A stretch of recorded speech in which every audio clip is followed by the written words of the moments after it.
for being here today, folks. Mr. Vazirani, the uptick in military suicides is alarming, I think, to all of us. And the department's own figures show that 580 service members died by suicide in 2020. This means that the number of suicides increased by 15% from the prior year. Every single suicide, even one, is too many. And we need to do more to support our men and women in uniform. It was this concern that led me to introduce the Brandon Act, named for one of Arizona's fallen.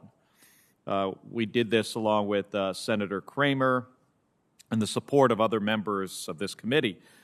The bill is designed to ensure that a service member in crisis is never denied timely access to life-saving care. I also joined with Senator Ernst in introducing the Save Our Service Members Act to further improve the Defense Department's internal coordination on suicide prevention. It is clear that we need to do better. If confirmed, will you commit to work with us on these proposals? Senator, I absolutely confirm to work with you on those proposals and look for options to reduce suicides and eliminate suicides to the degree that we can. And what other strategies do you have for addressing, what are the strategies? So I'd like to listen to maybe some of your ideas on how we address this rising rate of suicides in the military. Senator, I haven't formed a complete strategy on that. I certainly have some thoughts on this, primarily from the fact that I have a family that experienced 2 suicides. And so I think that, as the Secretary said, we have to reduce stigma. We have to make it okay for people to ask for help. And in order to ask for help, we have to have a command structure, whether it's at the squad level, the division level, the platoon level, the company level, where there's a connection between the service member and their leaders so that they know how to ask for help. And so that's one of the things we have to do. And so this is not only, in order to address this issue, which is so personal, we have to think about the system as well. And so we have to develop a system that enables help seeking.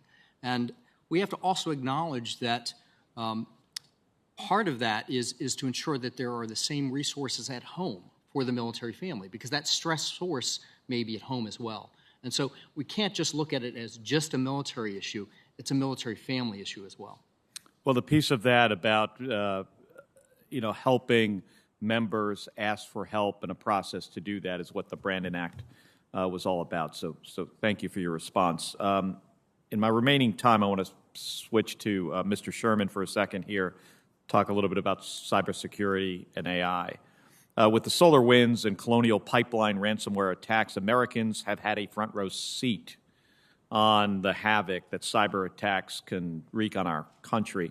We've also had a wake-up call to the vulnerabilities inherent in our infrastructure. And the Defense Department is not immune to these risks. In fact, the Defense Department identifies cybersecurity among its top priorities in its digital modernization strategy.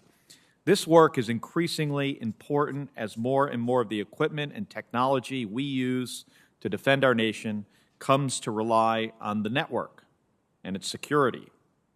If confirmed, what are your priorities for securing our defense networks against cyber attacks?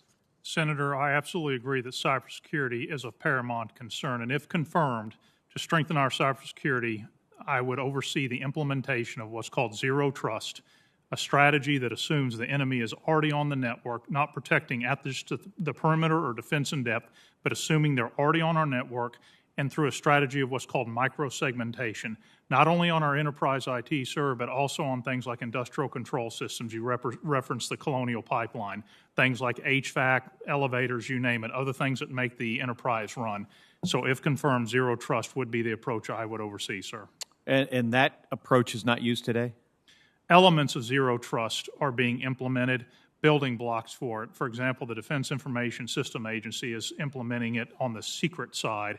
We need to scale it out much larger and also build on industry best practices. Thank you, Mr. Sherman, and thank you, Mr. Chairman. Thank you, Senator Kelly. Let me now recognize Senator Kane, who has additional questions. Thank you, Mr. Chair. And Mr. Vazirani, this is just an observation that's directed at you